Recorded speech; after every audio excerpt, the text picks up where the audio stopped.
Bem, gente, vamos lá, vamos começar aí.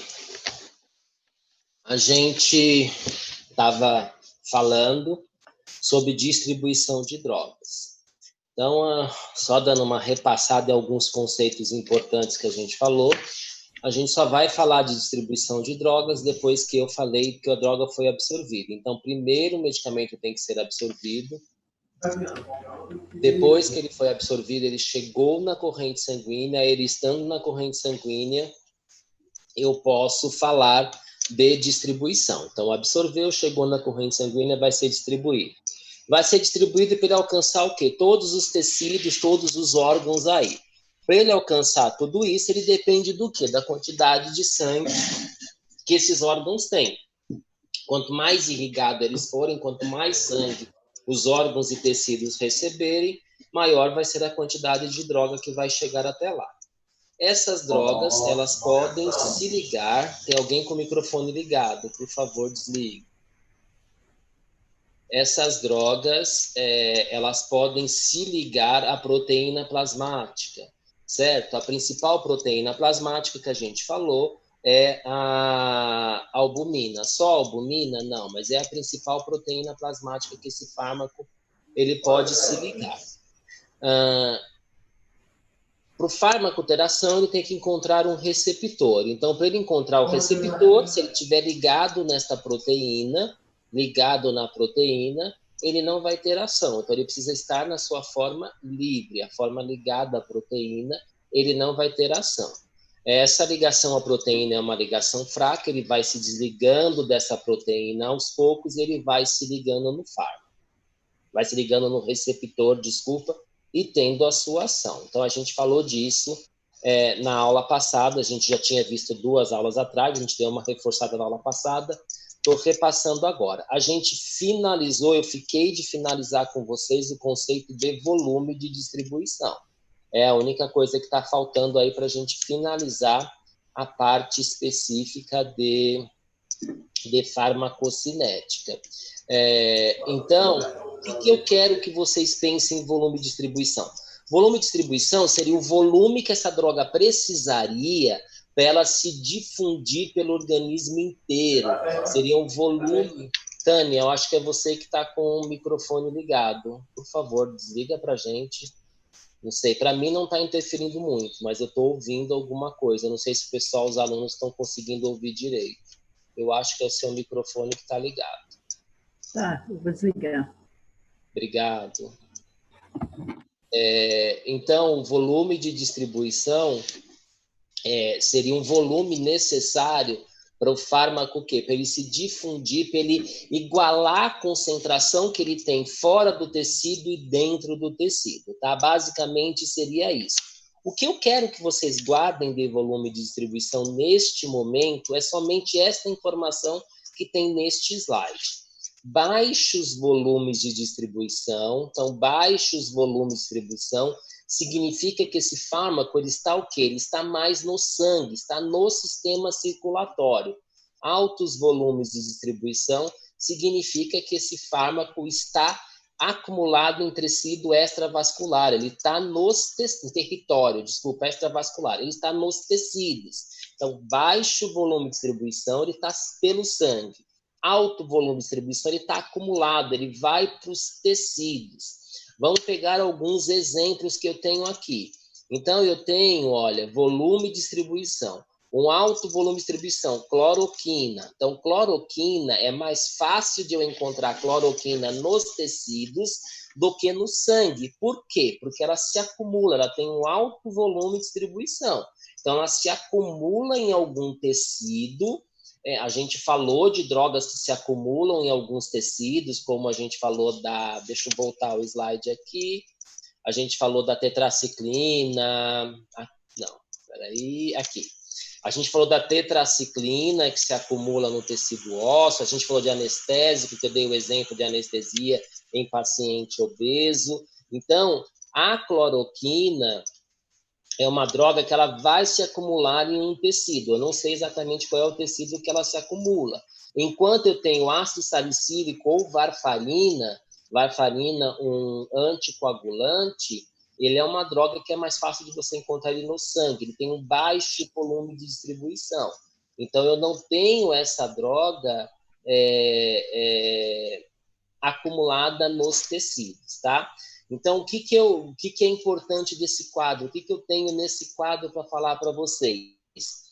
Assim como a gente falou de ligação à proteína, o volume de distribuição também, infelizmente, ele não está ligado à ligação à proteína ou à biodisponibilidade. É inerente do fármaco.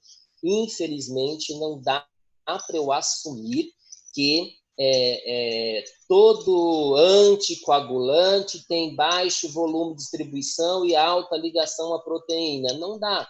Eu discuti isso com vocês na semana passada, por exemplo, que a heparina também é um anticoagulante, ela não se liga à proteína plasmática, a porcentagem de ligação dela é zero, ela não se liga. Então, eu tenho 2 fármacos da mesma classe, que é anticoagulante, um é varfarina, outro é heparina, um se liga bastante e outro não se liga. Então, o volume de distribuição também é inerente do fármaco, não dá para a gente separar e dizer, olha, alto volume de distribuição são todos dessa classe ou vice-versa. Não dá para a gente fazer nenhuma dessas ligações, tá? Então, o que eu quero que vocês guardem é isso daí. Baixo volume, ele está mais no sangue. Alto volume, ele está acumulado em algum tecido, ok? O que vai determinar esse volume de distribuição? Então, lipossolubilidade, por exemplo, a gente falou. Quanto maior a lipossolubilidade, quanto mais lipossolúvel for essa droga, lembra lá da absorção. Então, essa droga ela consegue fazer o quê? Ela consegue atravessar várias barreiras, várias membranas, e ela consegue se ligar a esses tecidos, né? Com relação à constituição física, então, teor de gordura, porque é a lipossolubilidade, é gordura também. Idades, eu cheguei a mostrar um pouco desse slide aqui na aula passada, mas passamos muito rápido. Então, quando eu falo de idade, as crianças, ela tem um alto percentual de água no organismo, certo? Vai passando com a idade, ela vai diminuindo o percentual de água e vai aumentando o percentual de gordura. Então, eu tenho diminuição da água e aumento do percentual de gordura, certo? Então, se eu pegar os pacientes idosos, quanto mais idoso eu tenho, maior concentração de gordura e menor concentração de água, certo? Então, crianças, maior proporção de água, menor quantidade de proteína. Se tem menor quantidade de proteína, o que acontece? O fármaco acaba se ligando menos. Idoso, menor proporção de água e menor massa muscular e maior proporção de gordura. E algumas patologias que a gente tem. Então, algumas patologias alteram o quê? A quantidade de sangue que a gente pode ter no organismo, certo? Então, a gente tem, por exemplo, o paciente com insuficiência cardíaca. Insuficiência cardíaca, o que é? É a diminuição de bombeamento da função do coração. Então, o coração não consegue bater com aquela força que ele deveria ter para bombear o sangue para ir para os diferentes tecidos e órgãos. Se ele não consegue bombear o sangue com aquela força, os outros tecidos não estão sendo irrigados. Tem menos sangue, vai ter menos drogas chegando até eles. Então, esses são alguns dos exemplos que a gente tem. Com isso, a gente finaliza o segundo princípio de farmacocinética. Então, falamos de absorção, falamos de distribuição. Então, a gente vai entrar agora na parte de metabolismo ou biotransformação. As coisas são exatamente iguais. Tanto biotransformação quanto metabolismo, eles são sinônimos. Aí eu quero fazer algumas perguntas, né? Eu quero ver com vocês algumas coisas. Vamos lá. O que é a biotransformação? Biotransformação, você vai preparar este fármaco para ser eliminado do organismo. Vamos pensar assim, certo? Você está pensando, você está preparando esse fármaco para você jogar de fora do organismo. Leandra, você está aí presente?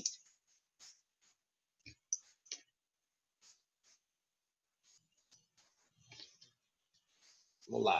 Acho que a Leandra deve estar sem microfone. Sim, ela está aqui. Ok, ela está sem micro. Vamos pegar outra pessoa aqui. Roberta, você está aí? Pode falar, por favor?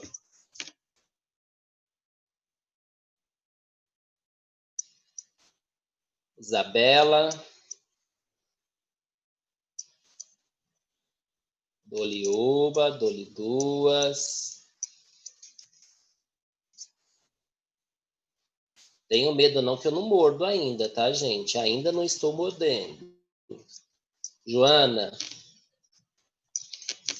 Professor, é pergunta, pode falar, eu falo. Quem está falando?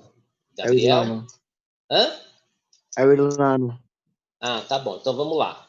Vamos lá. O que você acha de biotransformação? Você acha que a biotransformação é importante ou não é importante para acontecer no organismo? Ela é boa, é uma coisa boa ou é uma coisa ruim? O que você imagina que possa ser? Ela é uma coisa boa, porque ela pega o fármaco e às vezes ela transforma ele, porque às vezes a molécula é muito grande, aí tem ela tem que ser menorzinha para ser absorvida, ou então ela transforma em outro tipo para ser excretada. Ok, então vamos lá, Irlano. Tá bem, vamos por esse caminho aí, sem problema. Vamos só acertar algumas considerações em cima do que você falou. Lembre, a gente está falando de biotransformação. Então, biotransformação significa depois da distribuição, depois da absorção. Então, eu não posso falar em nada que a biotransformação vai melhorar a absorção. A absorção do fármaco já foi.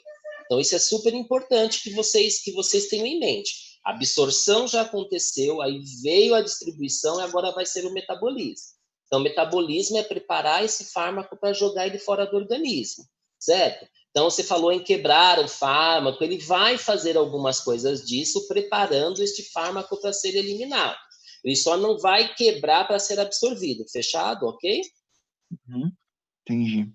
Tá? Então, a gente não fala de absorção, porque a absorção já aconteceu em etapas anteriores. Aí, essa quebra, esse preparo para ele ser eliminado. A pergunta é importante eu eliminar o fármaco do organismo? O que você acha? O que você entenderia? Sim, porque senão ele fica tóxico, né? Ele começa a... Porque geralmente eles se ligam a alguns receptores, né? Então, se eles ficarem ali presos no receptor, ele começa a ficar tóxico, ele começa a inibir outras ações, começa a interferir. Ok, então perfeito. Você falou uma coisa também importante, está super certo o que você falou. Eu só faço um outro comentário de novo em cima. E se eu quiser que esse fármaco tenha uma ação maior, ele tem uma ação tipo aquela ação retarde que a gente falou. Se eu quero uma ação retarde, uma ação prolongada, é importante que eu não metabolize, que eu não elimine esse fármaco do organismo. Entendeu o que eu falei? Entendi. Ok? Então tá certo o que você falou, não tá errado não. Se eu tiver um problema de intoxicação, de repente, às vezes é importante que eu metabolize. Às vezes você vai entender exatamente na próxima pergunta que eu vou fazer para você, tá? Você trabalha em drogaria, né, Irlanda, ou não? Isso. Oi? Isso, em drogaria. Tá bom. Então vamos lá. Você sabe para que serve codeína? Sim, é um opioide, né? Isso, mas para que ele serve? Para que usa a codeína? Para quando a pessoa tá com muita dor. Com muita dor. Se eu disser para você que ele não é para dor, você vai ficar irritado comigo? Ele não é para dor. Não vou ficar, não. Vamos lá. Quem me diz aí para que serve, sem ser o Irlando? O Irlando já abusei bastante dele hoje. Vamos lá, e obrigado por você ter se disponibilizado aí, foi ótimo. Quem me diz aí para que serve enalapril? É para pressão, professor. Quem está falando? A Fernanda. Fernanda, então vamos lá, Fernanda. Se eu disser para você que enalapril não é para pressão, você e o Nicolas vão ficar irritados comigo, não? Não. Ele não é para pressão. Ah, mas peraí, o professor tá louco, gente, pelo amor de Deus. Fala, Professor, alguém quer fazer algum... deixa eu perguntar, esse negócio de biotransformação é a mesma coisa da prednisona? Porque quando nós ingerimos a prednisona, quando ela é metabolizada, ela vira prednisolona. É Isso correto mesmo. isso, né? Está certíssimo, é por aí mesmo. O Nicolas está aqui querendo me enforcar, né? Ué, o que aconteceu? Será que Eu vou ficar brava falou? com você, professor, porque eu sempre acreditei em uma coisa, agora você vem e faz desacreditar. Ai, meu Deus do céu. A Joana está dizendo que é para prevenção de insuficiência cardíaca. Tudo bem, a gente até utiliza, mas a minha pergunta é qual é a função específica dele? Se eu falar isso para os meus clientes, eles me matam. Vai matar você mesmo. Então, vamos fazer o seguinte, vai. Então, vamos aí, para vocês ficarem menos irritados comigo. Então, vamos lá. Eu perguntei para que serve proteína, e o Ilano falou que era para dor. Eu falei que ele está errado, que isso não é para dor. Perguntei para que serve enalapril, vocês disseram que é para pressão, e eu falei que não é para pressão. Vocês estão errados, que ele não é para pressão. A pergunta agora é, para que serve penicilina? Quem vai se arriscar agora depois de tudo isso? É um antibacteriano. Antibacteriano. É um antibacteriano, é um antibiótico. Quem respondeu isso? Nicolas e quem mais? Gabriela. Gabriela.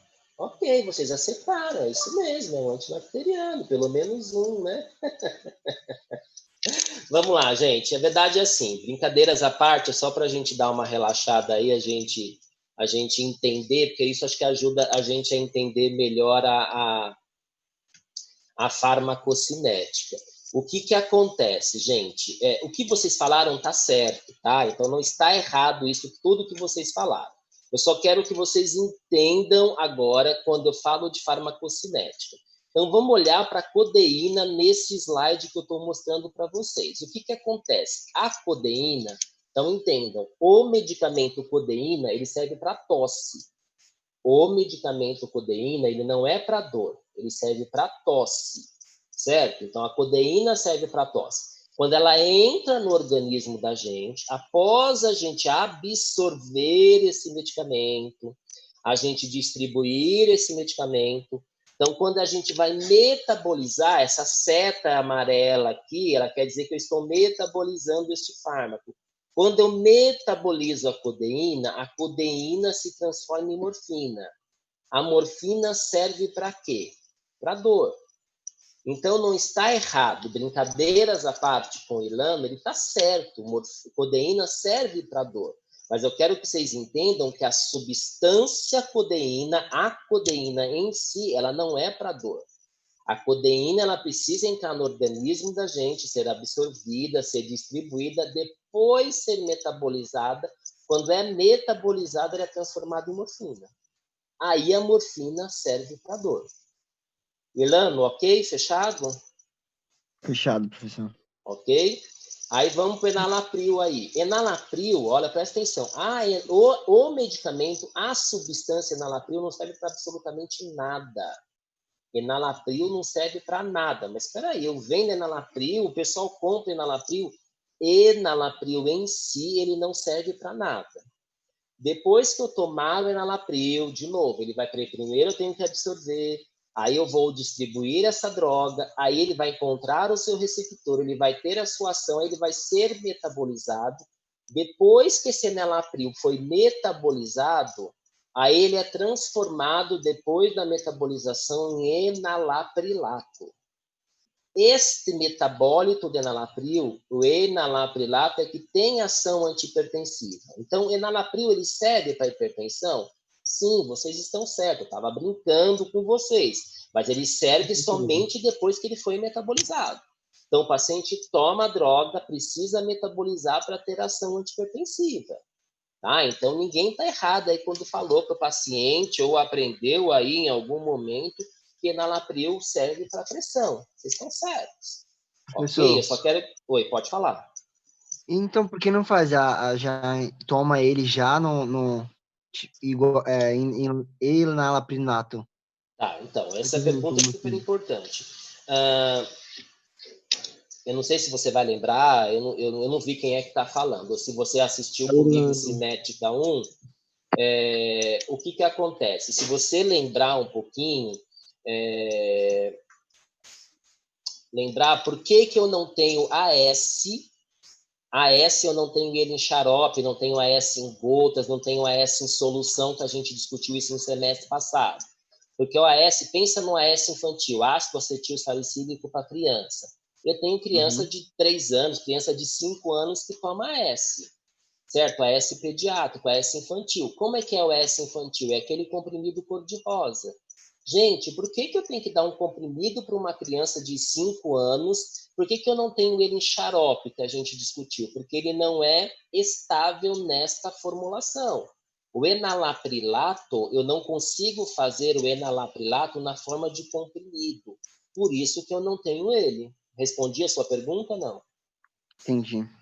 Tá? Mas a sua pergunta agora vem para uma outra coisa que eu vou pegar o gancho do que você falou agora, eu ia falar um pouquinho depois, mas vou pegar o gancho, a sua pergunta foi extremamente importante, Elano.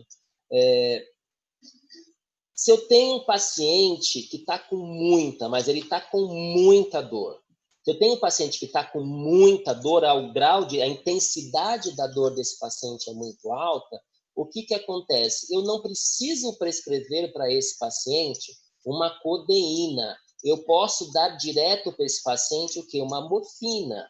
Porque a codeína, de novo, a codeína não serve para dor. O paciente vai ter que tomar essa codeína, vai ter que metabolizar a codeína e transformar a codeína em morfina. E eu tenho morfina já pronta, comercializada em comprimido. Então, com um paciente que tiver com uma intensidade de dor muito alta, eu posso dar direto a morfina. Eu não preciso dar a codeína para ele.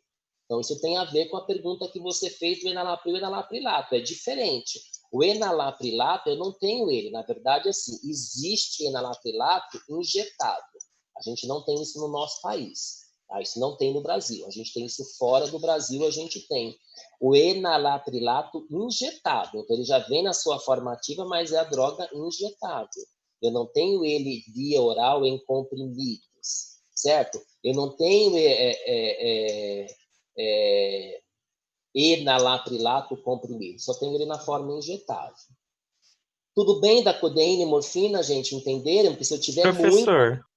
Está falando... Gabriel. Pode falar, Gabriel. Professor, se você falou que o enalaprilato ele não é estável, qual seria, por exemplo, em comprimido? Então, ele não é estável, por exemplo, em nada, ele só é estável a partir da metabolização dele, por exemplo. Então, por que faria alguma coisa injetável? Tipo, ele é estável, injetável? Injetável, ele é estável. Por quê? Porque o injetável, via endovenosa, vai direto na corrente sanguínea. Então, eu já tenho ele pronto para ele encontrar o receptor, ter a sua ação e acabou. O enalapril, não. O enalapril, ele vai absorver, primeiro ele vai chegar na corrente sanguínea, vai distribuir, vai metabolizar, e eu tenho enalaprilato e tem a sua ação. Não sei se eu consegui responder a sua pergunta ou se você entendeu o que eu falei. Não, entendi, sim. Então, obrigado. Ok? Nada, imagina. Então, gente, o que eu tenho aí de diferente? Vamos ver aqui que o Nicolas perguntou. Por que tem diferença de receita entre a morfina e a codeína, então, se as duas vão ter a mesma função? É a potência, Nicolas, que eu falei. Então, se o paciente está com uma intensidade de dor, quando vocês forem estudar dor com o professor Valber, o Valber é que fala de dor, a gente tem intensidades de dor. Quando você está com muita dor, o médico, vê se alguém já foi no pronto-socorro, ou o médico perguntou, numa escala de 1 a 10, qual é a sua dor? Qual é a dor que você está sentindo numa escala de 1 a 10? Porque naquela escala de dor, ele vai definir qual medicamento que ele vai dar. Eu estou com uma dor leve. Eu estou com uma dor leve, eu posso dar uma dipirona para você. Então, nessa escala de dor, ele vai definir qual medicamento que ele vai usar. Eu não vou dar uma morfina para um paciente que está com uma dor leve, porque eu não preciso dar morfina para ele. Fora que morfina, ele tem um monte de efeitos colaterais. Então, para que eu vou dar uma morfina direto para esse paciente? O que eu vou fazer? Eu vou começar com um medicamento mais fraco, uma dipirona. Não resolveu, eu dou um paracetamol. Aí eu não resolveu, eu associo com uma codeína. Então, eu vou de acordo com a escala de dor desse paciente. Respondi a sua pergunta, Nicolas? Professor. Okay, então... Oi, pode falar. O senhor falou da escolha do medicamento no caso do enalapril e enalaprilato, que é porque ele não é estável. O senhor falou da codeína e da morfina, que é pela, entre aspas, a potência do medicamento. Mas e Ok. no caso da prednisona e prednisolona? Então, vou chegar nela, acho que no próximo slide tem falando exatamente sobre ela, tá? Se eu não responder a sua pergunta no próximo slide, você me interrompe de novo, não tem problema, tá bom? Tá bom, Tá? obrigada. No próximo slide eu vou falar, mas pode me interromper sem Professor, problema se eu não responder o que você precisa. Tá. E a penicilina, o que que acontece com a penicilina? A penicilina ela não sofre metabolização. Depois, não é que não sofre, depois da metabolização ela não tem modificação na sua estrutura. Então ela começou como penicilina e ela vai terminar como penicilina. Então o que que eu posso tirar daqui que a gente vai falar desses medicamentos aqui? Então o que que eu tenho? Eu tenho medicamentos. Vamos para o próximo slide. Eu tenho medicamento como o fenobarbital, que ele já tem a sua forma ativa, ele já serve para alguma coisa. Depois que você metabolizou esse fenobarbital, ele se transforma em hidroxifenobarbital. O hidroxifenobarbital não tem ação nenhuma, ele é inativo. Então, o paciente toma fenobarbital por via oral, absorveu, distribuiu, vai ser metabolizado, o metabólito dele é inativo. Aí, o que eu quero fazer com esse metabólito? Tem que jogar ele para fora do organismo, porque ele não faz ação nenhuma. O diazepam, ele é uma droga ativa, ele tem ação.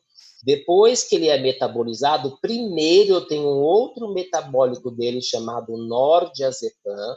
Depois esse nordiazepam é metabolizado novamente e se transforma em oxazepam, que é inativo. Então, eu tenho dois metabólitos do diazepam. O primeiro metabólito é o nordiazepam, o segundo metabólito é o oxazepam. Succinilcolina é succinilmetônio, a gente utiliza isso dentro do hospital, tá?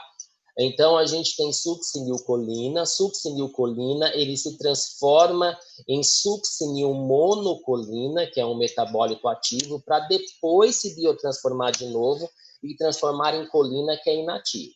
Então, eu tenho algumas drogas que elas podem ter a sua droga ativa e depois já o inativo. Eu tenho outras drogas que elas são metabolizadas em metabólitos ativos e depois inativos. E tenho drogas, que é aquilo que eu brinquei com vocês, que ela não serve para nada. A droga em si, a substância em si, ela é inativa. Isso daí, gente, a gente chama de prodroga, tá? Toda vez que vocês olharem uma bula e falar, e você tiver na bula escrito que é uma prodroga significa o quê? São substâncias que precisam ser metabolizadas para ter uma ação. Se você não metabolizar aquela substância, você não vai ter uma ação. Então, ela não serve para nada, você precisa metabolizar para você ter a ação dela. Então, enalapril, a substância enalapril, ela não serve para nada. Depois de metabolizada, ela se transforma em enalaprilato. Esse é um metabólito ativo. E aí depois você elimina o enalaprilato. Quando você vai eliminar o medicamento do organismo, você elimina enalaprilato. A cortisona se transforma em hidrocortisona. Aí vem a pergunta que você fez aí há pouco. A prednisona, a substância prednisona também não serve para nada. Você tem que metabolizar a prednisona, aí você transforma a prednisona em prednisolona. Então, você sai de uma prednisona, metaboliza essa prednisona e transforma ela em prednisolona. A prednisolona é o seu metabólico ativo. O que que acontece? O que que a gente tem aí dentro disso tudo? Eu tenho pacientes que a gente vai verificar que quando eu falo de biotransformação, essa reação aqui acontece, essa reação transformação aqui, ela acontece graças a algumas enzimas. Então, graças à presença de algumas enzimas que a gente tem no nosso organismo. Tem alguns indivíduos, a gente vai ver no decorrer, acho que não vai dar para ver hoje tudo, mas enfim, se não for hoje, a gente vai ver com certeza na nossa próxima aula. Tem alguns indivíduos que eles possuem uma deficiência na produção destas enzimas. Então, por exemplo, a gente tem estudos estudo científico mostrando que 1/3 da nossa população, mais ou menos, chega a 30% quase da nossa população, não tem a enzima que transforma a codeína em morfina. O que significa isso? Se o médico prescreve uma codeína para dor para o paciente, de repente o paciente está tomando essa codeína e não está fazendo efeito, a gente pode ter 2 motivos para isso. Eu posso ter um motivo de que realmente, de repente, a dose não é adequada, certo? A dose que o paciente não é adequada, ou o paciente está tomando de forma incorreta, aí era para tomar, ou está interagindo com alguma coisa, isso pode acontecer.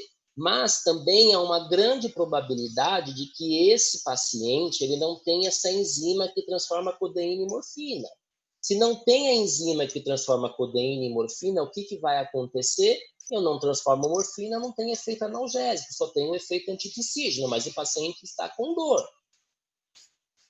Tá? Então, eu preciso ter esta informação, eu preciso saber se o paciente tem esta enzima responsável para esta metabolização. O que acontece com prednisona? Vamos lá tentar explicar a pergunta que foi feita da prednisona. Vocês vão ver comigo aí, no final desse semestre, a gente vai falar sobre medicamento de referência, medicamento similar, medicamento genérico, como é que se constrói um genérico, a gente vai falar sobre tudo isso. E existe em cima disso uma coisa chamada de patente. O que é a patente, gente? O primeiro que descobriu aquela coisa, ele é dono da patente, e a patente no nosso país ela vale por volta de 20 anos. Então, a prednisona ela foi descoberta há muito tempo atrás. E aí houve a patente da prednisona. Enquanto tem a patente da prednisona, significa, enquanto não cai essa patente, não quebra essa patente, aqueles 20 anos lá, só tem um único produtor de prednisona. Só tem um único produtor, ele vende pelo preço que ele quer. Ele vende pelo preço que ele quer. A hora que acabou essa patente, caiu essa patente da prednisona, as pessoas podem copiar, fazendo um similar de prednisona, ou fazendo um genérico dessa prednisona. E aí o que acontece? O preço disso vai lá embaixo. O preço dessa prednisona ela cai bastante. E aí o que a indústria fez?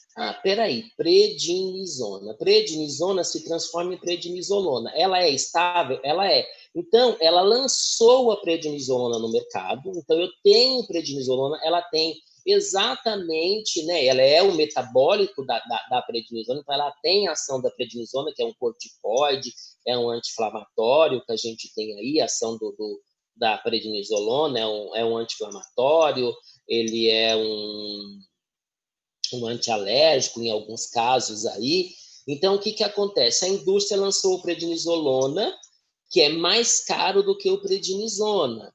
E aí, o que acontece? Até hoje já caiu a patente também, então o preço barateou, mas quando não tinha patente, ele ganhou bastante dinheiro com isso. Finalizando, o que significa? Eu não preciso comprar prednisona para eu ter esta ação. Eu posso comprar prednisona, a não ser se eu tiver uma insuficiência, um problema nesta enzima que metaboliza a prednisona em prednisolona. Se eu tiver problema nessa enzima, aí eu dou prednisolona. Então, vale a pena o paciente gastar muito mais dinheiro com a prednisolona? Não vale a pena. Ele pode comprar prednisona que ele vai ter a mesma resposta. A não ser, por exemplo, que seja um paciente pediátrico.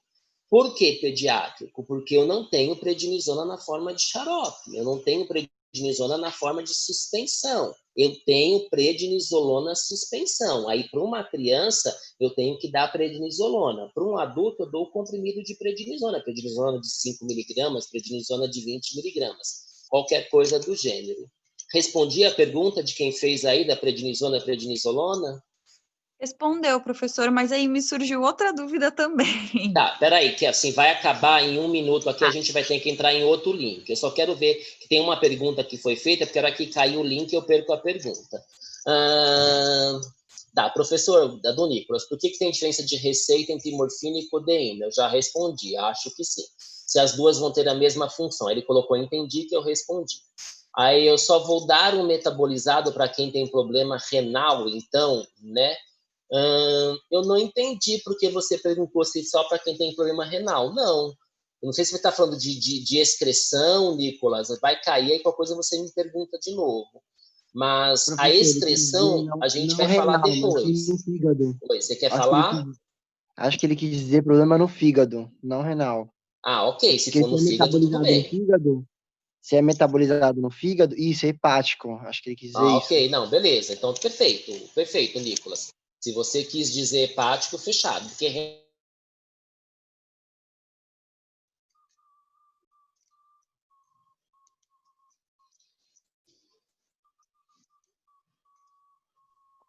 Professor, pode falar. vou fazer uma pergunta. Sobre a metabolização e a biotransformação. Que nem teve uma vez que o meu irmão tomou o Tenoxicam, que é o Tilatil EV. Porém, ele teve que tomar adrenalina porque ele tem alergia a ácido acetil salicílico. E a médica meio que explicou para ele que na hora da metabolização, o Tenoxicam, ele fica similar ao ácido acetil salicílico. É isso mesmo? É isso mesmo. A gente vai ver que ele sofre algumas reações enzimáticas. Os medicamentos, esquece do Tenoxicam. Os medicamentos, eles sofrem algumas reações enzimáticas e aí ele se transforma em algumas outras substâncias. Então, provavelmente, ou eu não sei te dizer do Tilatil específico, mas provavelmente o Tilatil ele ficou com algum radical muito parecido com o do ácido acetil salicílico, que provavelmente é isso que que deu reação no seu irmão e causou esse problema. Entendi. É porque ele teve que tomar até adrenalina porque ele é asmático. Sim. E ele tem alergia e ele teve que tomar porque já estava fechando a glote dele. É mais ou menos por aí. A minha irmã, por exemplo, ela não pode tomar cefalexina. Ela toma cefalexina, ela fica toda empipocada e, graças a Deus, uma das vezes que ela tomou, eu já não morava na casa da minha mãe irmã mora com a minha mãe, e a minha irmã tinha acabado de tomar, tinha tomado banho, estava descendo, minha mãe mora num sobrado, e aí eu olhei para ela, achei estranha, ela estava bem inchada, ela não tinha se tocado, bastante vermelha, toda empipocada, muito vermelha, e ela começou a falar, a voz dela saiu meio estranha, eu falei, Kátia, o que está acontecendo? Eu não sei, eu falei, o que você tomou? Eu tomei o remédio, aí eu falei pro meu cunhado, marido dela, falei, para o que você está fazendo, leva ela para o hospital agora, porque senão ela vai ter um edema de glote, vai ter uma parada e vai falecer. Aí chegou no hospital, não precisou tomar uma adrenalina, mas ela tomou um corticóide, tomou uma hidrocortisona aí e conseguiu reverter o quadro. Mas é por aí mesmo, tá bom? Obrigada, professor. Nada. Vamos lá, gente, vamos voltando. Foi você, Fernanda, que no final daquela outra parte era você que ia fazer a pergunta ou é alguma outra pessoa? Não? Acho que era o Nicolas, não era? Era eu e o Nicolas. Não, o Nicolas eu acho que eu respondi. Se precisar de alguma coisa, ele chama de novo. Mas aí que eu pedi para alguém esperar, eu falei, espera que eu vou responder a outra pergunta do Nicolas, porque senão eu não ia conseguir ler a pergunta do Nicolas. Eu acho que era eu. Oi? Era eu, Ana Beatriz. Então fale, Ana, diga. Eu ia falar sobre o primeiro exemplo do fenobarbital. Ok. Que depois ele vira um Nossa, esquece. Não ia fazer sentido nenhum que eu ia falar. Então Obrigada. Tá, de nada, já esqueci, sem problemas. Então, o que eu tenho aqui, gente? Retomando. Então, eu tenho que conhecer que eu tenho medicamentos que ele tem a sua forma ativa e ele se transforma no metabólico inativo. Eu tenho medicamentos que têm a sua forma ativa, ele se transforma em outro metabólito ativo e depois em um metabólito inativo. E tenho substâncias que não servem para absolutamente nada se elas não forem biotransformadas. Não esquecer que essas substâncias que aparentemente eu coloquei que não serve para nada, é óbvio que enalapril vai ser para hipertensão, mas só vai ser para hipertensão depois que ele metabolizar. Eles são chamadas de prodroga, então a gente tem muita essa informação aí de prodroga, então a gente precisa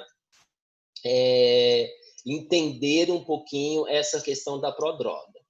Aí eu quero só fazer um parênteses aqui com uma informação. Irlando, você está aí na sala, está me ouvindo? Tô sim, professor. Então vamos lá, Irlando. Só em cima do comentário que você fez lá no comecinho da aula, que eu achei super importante, que eu falei para você que às vezes, aí eu coloquei umas aspas aqui, às vezes não é importante a gente metabolizar ou não é importante a gente eliminar o fármaco no caso de uma intoxicação. Então, vamos pensar o seguinte: o paciente pegou, sei lá a caixa inteira de codeína e tomou a caixa inteira de codeína lá. Então, ele está intoxicado com a codeína. Primeira coisa, como é que a gente faz para retirar esse medicamento do organismo? Eu tenho que tirar ele do organismo. Então, existe uma primeira coisa, saber se ele já absorveu essa droga ou não. Então, se ele já absorveu a droga, significa o quê? Já chegou na corrente sanguínea.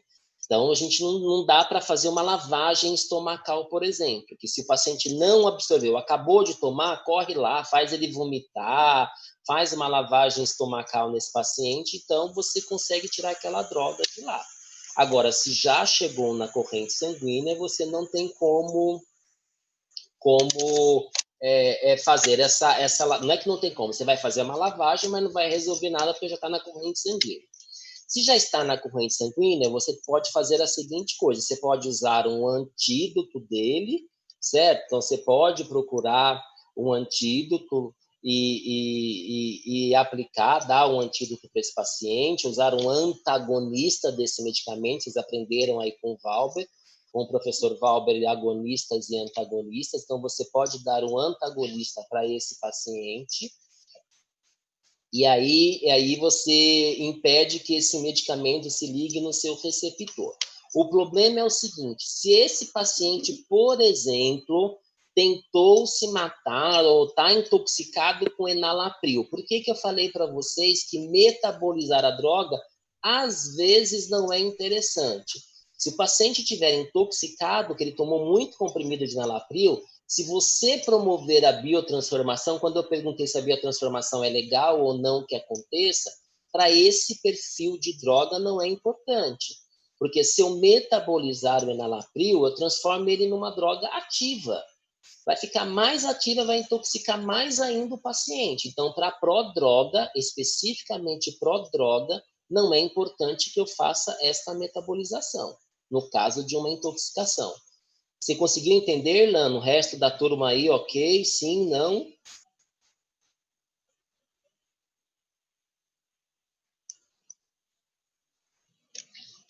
Alguém dá sinal de vida? Ok. Posso repetir? Ok, não tem problema. Então, vamos lá.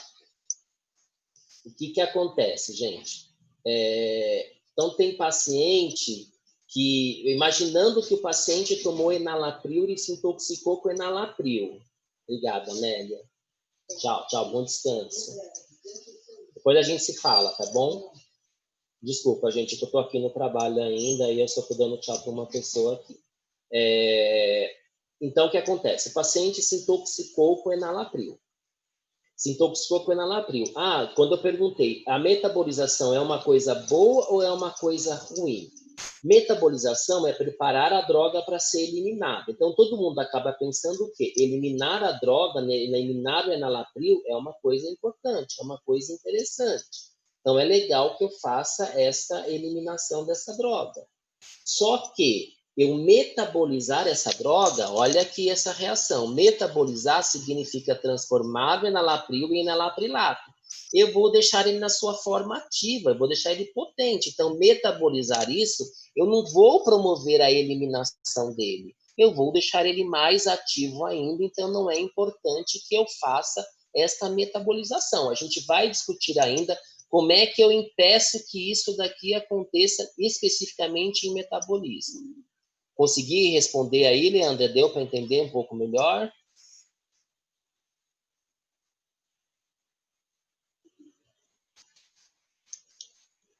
Alguém mais quer que eu repita? Deu para pegar aí? Ok, podemos continuar?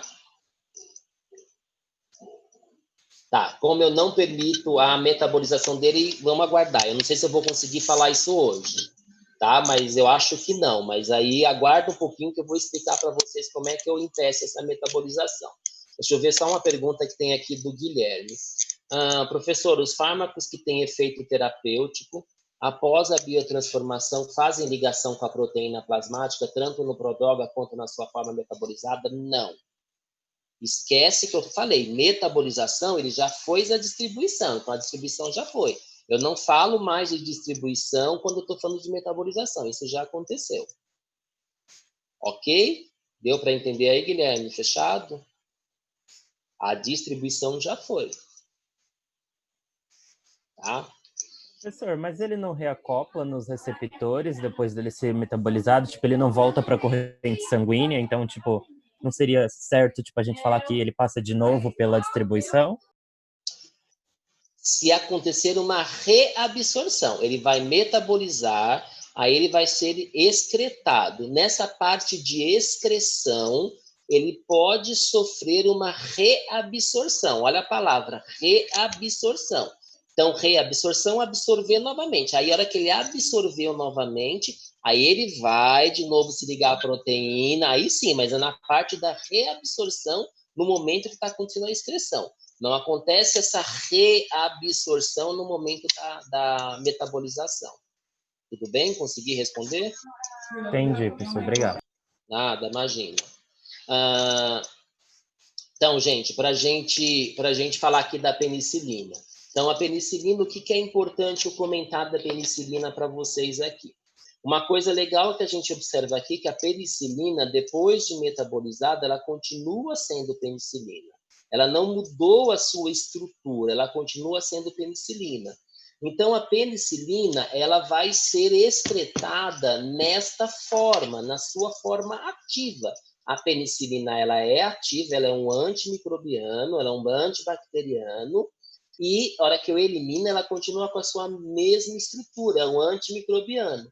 Qual é a principal via de eliminação da penicilina? Qual é a principal via que a gente tem de eliminação dos fármacos? Por qual via eu elimino os fármacos, a grande maioria deles? Urina. Isso, por via urinária, ok, ou via renal, perfeito. Então, a grande maioria deles é por via renal, por via urinária. O Nicolas comentou aqui também, perfeito. Então, o que acontece? Eu tenho esses fármacos sendo eliminados por esta via. A penicilina vai passar por via renal na sua forma ativa. Então, é importante, porque aí a gente já consegue entender o porquê que eu uso esse tipo de medicamento para infecção urinária. Infecção urinária, infecção das vias urinárias. O paciente está com uma infecção, está lá com um micro-organismo lá presente, nesta via. Então, o que eu preciso? Eu preciso de um medicamento, eu preciso de um fármaco que tenha sua ação, que tenha ação nesta via, que ele mate o micro-organismo nessa via. Se eu pegar um medicamento que ele foi metabolizado, vamos voltar para cá. Espera aí, só um pouquinho. Aqui. Vamos imaginar, eu sei que fenobarbital não é antibiótico, tá? Mas vamos imaginar que aqui eu tenha um antibiótico. Depois que eu metabolizei, ele vai ficar inativo. Vai ficar inativo, vai ser eliminado. Então, imagine um antibiótico que ele estava na sua forma ativa, e aí, a hora que ele foi metabolizado lá pelo fígado, pelas enzimas, que a gente vai discutir na aula que vem, ele se transforma no metabólito inativo. Se transforma no metabólito inativo, ele vai ser eliminado. Se ele está inativo, vai ser eliminado, o que vai acontecer com aquela infecção? Ele não vai resolver o problema da infecção, porque ele está inativo, o antibiótico está inativo, ele vai estar em contato com o micro-organismo, mas não tem atividade nenhuma, então eu não vou ter ação. Então, esse daqui é uma coisa importante, a gente sabe que ele é eliminado por via renal, então, na hora que ele é eliminado, ele está na sua forma ativa, então, na hora que ele passa nas vias urinárias lá, ele vai fazer o quê? Ele vai encontrar o seu micro-organismo e vai ter a sua ação. Então, é desta forma, por exemplo, que o médico vai escolher qual antibiótico utilizar para a infecção urinária. Ele tem que pegar um antibiótico para a infecção urinária, que ele atravesse aquela barreira e que ele esteja na sua forma ativa. Lembram do que eu falei na aula passada, quando eu falei de distribuição para paciente com meningite, por exemplo? Então, o paciente com meningite, o que acontece? O médico, ele tem que utilizar um medicamento que atravesse aquela barreira, atravesse lá a barreira hematoencefálica. Caso contrário, a gente não vai ter ação. Professor, uma pergunta aqui que fizeram. Professor, quando o medicamento não passa por biotransformação e é eliminado na sua forma ativa, ele é nefrotóxico? Não necessariamente. A questão de nefrotoxicidade a gente vai ver lá no final desse semestre. Eu vou falar um pouquinho de drogas nefrotóxicas aí, mas é lá no final do semestre. Então eu vou pedir, por favor, para você aguentar mais um pouquinho, mas a gente conversa sobre isso lá no final do semestre. Aí eu vou conseguir explicar, porque se eu não falar para você de expressão primeiro, eu não consigo falar especificamente de nefrotoxicidade. Ok? Ela respondeu aqui que está tudo bem.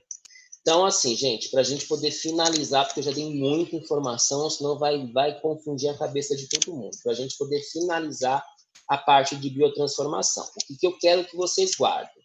Primeira coisa, biotransformação. Falou de biotransformação, eu quero que vocês lembrem de fígado. É só o fígado que acontece biotransformação? Não. Eu tenho biotransformação que pode acontecer em outros órgãos também. Rim, pulmão, pele, mucosa, plasma sanguíneo, mas principalmente no fígado. Então, falou de biotransformação, eu quero que vocês lembrem de fígado. Eu quero que vocês lembrem de enzima, que Tem um pessoal que não está conseguindo entrar na aula. Eu acabei de aceitar uma pessoa que veio o convite. Eu não tenho nenhum convite pendente. Só tinha um convite da Monique agora, que a Daniela está passando. Era o único convite que aparece para mim aqui pendente. O resto eu passei o link. Aí eu não sei, pede para o pessoal reiniciar o computador. Isso aconteceu com o pessoal da pós, que eu dei aula na pós, o pessoal não conseguia entrar, o pessoal reiniciou o computador. Tinha um pessoal na sala e outro que não conseguia entrar. O pessoal reiniciou e conseguiu entrar. Mas também estou acabando, falta 5 minutinhos aí, mas enfim. Se alguém tiver problema, pede para reiniciar o computador. Por favor, Daniele. Então, voltando.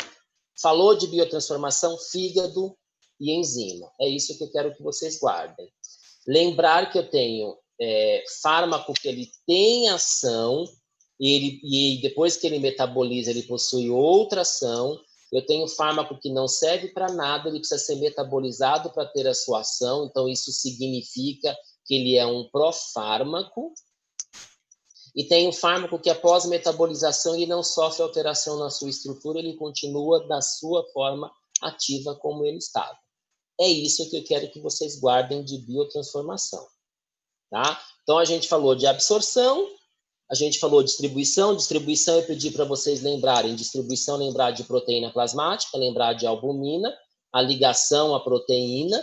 O fármaco ligado não tem ação, o fármaco desligado é que vai ter a sua ação. E depois da distribuição, lembrar de biotransformação. Biotransformação, fígado, enzimas e conhecer esse slide aqui que a gente falou bastante. Basicamente, é isso que eu quero que vocês guardem. A gente vai começar a falar na aula que vem sobre CIP, sobre essas coisas todas. Leandro, eu vou pedir para você ficar na sala e eu repito. Eu só preciso finalizar isso, mas eu repito para você, não tem problema. Tá? O que eu quero só para finalizar com o resto da turma aí? O resto da turma que eu quero finalizar é que a gente, semana que vem, a gente tem simpósio, tá? Então, por favor, eu vou dar uma aula no simpósio na quinta-feira e eu convidei um palestrante que eu conheço, um amigo meu que trabalha no Butantan, no Instituto Butantan, ele trabalha na parte de vacinas, então ele vai falar sobre vacinas também na quinta-feira à noite. Talvez, eu não sei se ele vai conseguir, mas enfim, vou ver se ele consegue falar um pouco para a gente sobre vacina para a Covid. Eu não sei se ele vai conseguir falar, porque são dados altamente fidedignos, confidenciais. Eu não sei se ele vai poder abrir para a gente alguma coisa disso daí, mas ele vai falar na vacina em geral e com certeza ele vai abordar alguma coisa sobre Covid, mas não exatamente a vacina que a gente está testando aí, enfim, não sei, vamos aguardar. O que eu quero deixar claro para vocês é, semana que vem eu vou contar ponto para quem estiver assistindo as palestras, tá? Nem que você entre e fique com o microfone desligado, eu não sei, cada um faz o que achar melhor, vocês são de maiores aí vacinados, que a gente brinca, mas é importante que vocês assistam, gente, são coisas importantes, as palestras são super importantes, eu sei, eu também fui aluno, eu sei que a gente fala, ai, que bom, é um dia ótimo, que eu não preciso assistir a aula, é um dia que eu vou dormir, vou fazer outra coisa, vou assistir a novela, vou fazer qualquer coisa, mas tem assuntos bastante importantes e é muito chato a gente trazer gente de fora e não ter aluno para assistir. Certo? Então, assim, eu sei que já tem mais de 200 pessoas inscritas para o simpósio, então a inscrição está bem alta, está bastante alta, mas eu espero de coração, espero sinceramente que vocês assistam, porque a gente tem coisas muito importantes que serão abordadas lá. Ok? Fechado? Por hoje é isso. Eu vou pedir para a Leandra ficar na sala e tem, acho que o Gabriel também, que eu preciso conversar com os dois. Se alguém tiver alguma pergunta, quiser fazer algum comentário, fique à vontade, se não, aí, bom final de semana para todo mundo, bom frio. São Paulo está geladíssimo aí e boa sorte para todo mundo aí. Ô, professor, Pode como falar. é que a gente vai assistir a aula? Eles vão dar algum link para a gente? Vão dar um link e vai ser pelo YouTube, tá? Porque tem muita gente, vai ser gravado via YouTube, tá? Ah, tá ok, então.